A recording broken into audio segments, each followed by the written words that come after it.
नमस्कार. So finally मला ही recipe बनवायची होती आणि मी म्हटलं की चला आज बनवूयात. कारण मी इतक्या वेळेला ही रेसिपी मी बघितली होती, म्हणजे इन्स्टामध्ये, रीलमध्ये आली होती किंवा यूट्यूबवरती आली होती. सो मी विचार केला चला यार बनवूयातच. मग काय, खात खात म्हणजे माझ्या एकटीपुरतंच बनवायचं होतं. सो तुम्ही म्हणाल की काय उष्ट वगैरे, तर मी माझ्यापुरतंच बनवते आहे.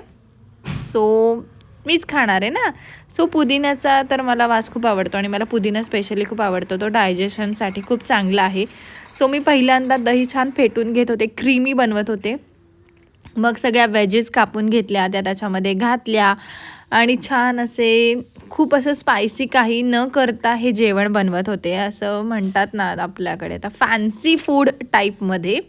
सो मी हे एक सलाड आधी बनवून घेतलेलं आहे आणि ते इतकं चविष्ट लागतं ना, म्हणजे एक प्रकारची कोशिंबीर आहे, पण ती छान अशी वेगळ्या पद्धतीने चिरून कापून त्या वेजेस आपण या सलाडमध्ये वापरतो. सो हे वेगळं फॅन्सी सलाड आहे.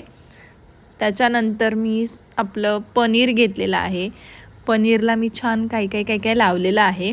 त्याच्यासाठी मी एकदा निवांतमध्ये अशी रेसिपीचं बनवेन व्हिडिओ, म्हणून मी आता याच्यामध्ये रेसिपी तुम्हाला दाखवत नाही की मी काय लावते काय नाही ते.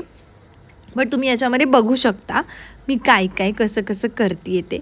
सो मी मस्तपैकी माझी दुसरा पदार्थ बनवायला सुरुवात केली. त्याला शॅलो फ्राय करायचं होतं.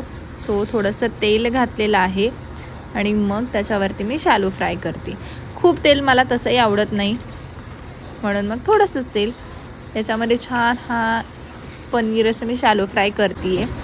आणि तिसरा पदार्थ राईस.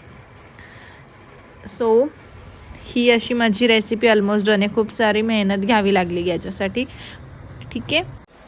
सो खूप टाईम घेऊन फायनली माझा मेनू रेडी आहे, म्हणजेच the coriander rice with veggies and paneer bowl. बघूयात आपण कसं लागतंय ते. सो मी फक्त तुम्हाला रेसिपी दाखवणार आहे, असं नाही म्हणत आहे मी तुम्हाला डिश दाखवणार आहे. हे बनवलंय त्याचा नक्की आनंद घ्या. लवकरच मी याची रेसिपी डिटेलमध्ये टाकेन. Thank you so much.